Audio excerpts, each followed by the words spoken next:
இந்த சனிப்பெயர்ச்சி காலம் தனுசு ராசிக்காரர்களுக்கு குடும்ப வாழ்விலும் தனிப்பட்ட முன்னேற்றத்திலும் அமைதியான மாற்றங்களை கொண்டு வரும் காலமாக அமைகிறது.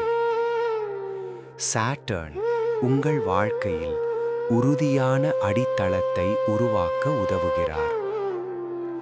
நீங்கள் நீண்ட காலமாக நினைத்திருந்த சில முக்கியமான முடிவுகள் இப்போது நிதானமாக நிறைவேறும் வாய்ப்பு கிடைக்கும். வீடு, நிலம் மற்றும் குடும்பம் தொடர்பான விஷயங்களில் மகிழ்ச்சியான முன்னேற்றம் உருவாகலாம். குடும்பத்தினருடன் செலவிடும் நேரம் உங்களுக்கு மன நிறைவை அளிக்கும். உங்கள் எண்ணங்களிலும் செயல்களிலும் ஒரு புதிய தெளிவு உருவாகும். இதனால் நீங்கள் எடுக்கும் திட்டங்கள் நல்ல நிலையான